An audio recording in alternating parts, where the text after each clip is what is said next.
Ito talaga yung hit na hit ko pagpiprito ng isda na natalsik. Takot na takot ako sa pagpiprito ng isda, guys, kung alam nyo lang.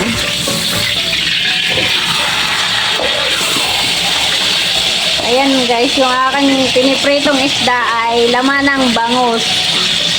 Yan ay kung tawagin ay sumoe. Ayan.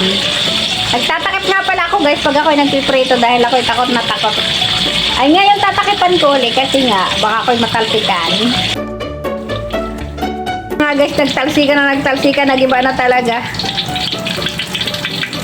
Ayun, pwede na yung ahunin. Grabe, nakakatakot. Sobrang nakakatakot talaga magprito, guys. Ako'y natalsikan na nito isang beses. Ayoko nang maulit. O, ayan, maganda ng pagkakaprito.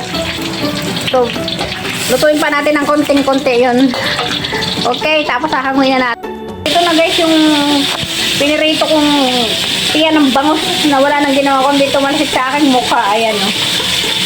Tapos, ayan, nagpiprito na uli ako ng ano. Ulamin naman namin na ibalingan.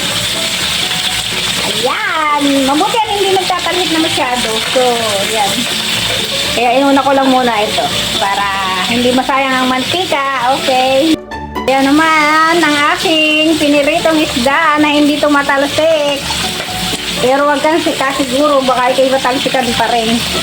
O yan, yan ang kakaibahan ng pagkakaprito ng bangus at saka nung ano ba yun? Anong tawag dito sa isda na to?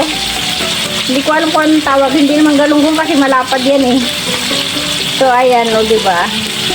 Hindi siya tumatalsik, guys. Hindi kagaya ng ibang isda na tumatalsik siya. O, ayan, tatakipan ko na ulit. Pinagtatakip nga pala ako, guys, pag ako nagpiprito. Ayan.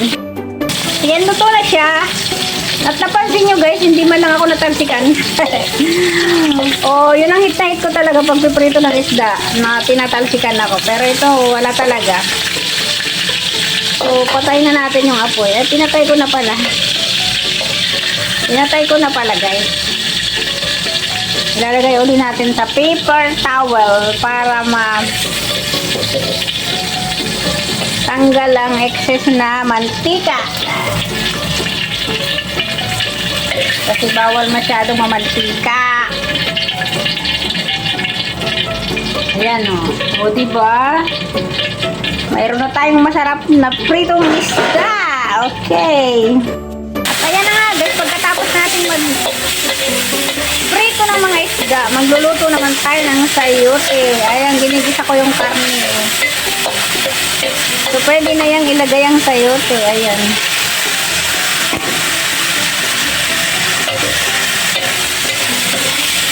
Bilis lang.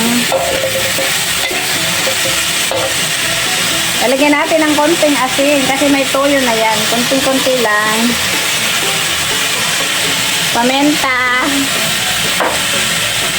At tubig, syempre. Maluluto ba yan kung walang tubig? Syempre, kailangan ng tubig. So, atin lang takipan yan, guys. Parang sandali at kakatihin natin yan.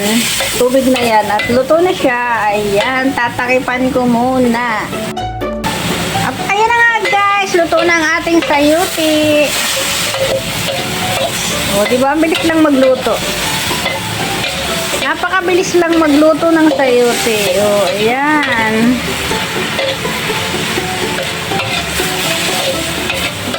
Ang isusunod naman natin ay green vegetable. Pwede na yung hanguin kasi kating-kati na siya.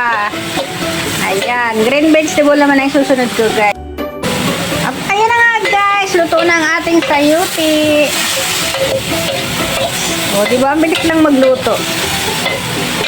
Napakabilis lang magluto ng sayote. O, ayan.